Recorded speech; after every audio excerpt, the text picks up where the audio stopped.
আমাদের জীবনটা একটা অদ্ভুত যুদ্ধ। যত বয়স বাড়বে আস্তে আস্তে এই সত্যটা আপনি টের পাবেন। তবে এই যুদ্ধটা কিন্তু আবার ফেয়ার না। আপনি দেখবেন আপনার চারপাশে কেউ কেউ অসাধারণ ব্রেন নিয়ে জন্মেছে, আউটস্ট্যান্ডিং ব্রেন। পরীক্ষার আগের রাতে বইয়ের পাতা উল্টিয়ে পাল্টিয়ে অসাধারণ ফাটাফাটি রেজাল্ট করে ফেলতেছে। আর আরেকজন ছেলে দিন রাত পড়াশোনা করে, সপ্তাহের পর সপ্তাহ, মাসের পর মাস পড়াশোনা করে, পরিশ্রম করে সে ভালো ফলাফল করতে পারে না। এর মাঝে দেখবেন অর্থে প্রাচুর্যে ভরা পরিবারে কারো কারো জন্ম হয়েছে, কোনো কিছুর অভাব নেই তার, কিন্তু আপনার সেমিস্টারের ফি জমা দেওয়ার জন্য আপনার বাবার দিনের পর দিন পরিশ্রম করতে হয়, মাথার ঘাম পায়ে ফেলতে হয়।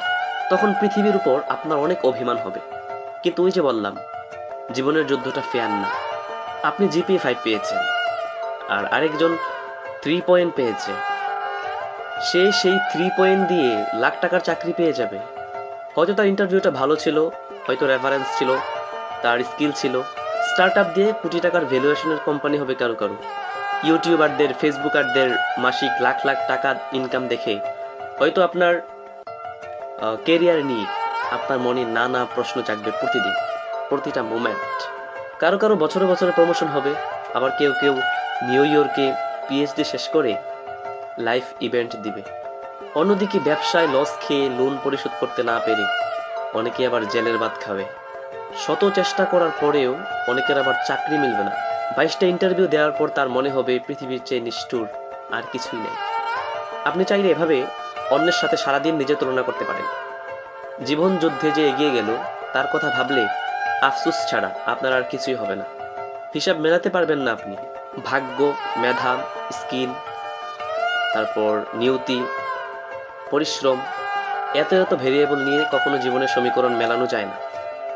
অ্যাকচুয়ালি ভালো থাকার কোনো শেষ নেই।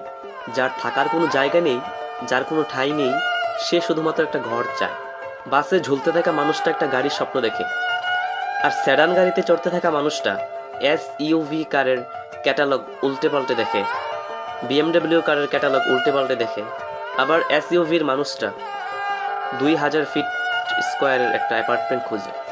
আসলে ভালো থাকার যুদ্ধটা এরকমই, এক সীমাহীন অসম দৌড় প্রতিযোগিতা, যার কোনো ফিনিশিং লাইন নেই। শুধুই ছুটতে থাকা, শুধুই ছুটতে থাকা, প্রতিদিন এবং প্রতি মুহূর্ত।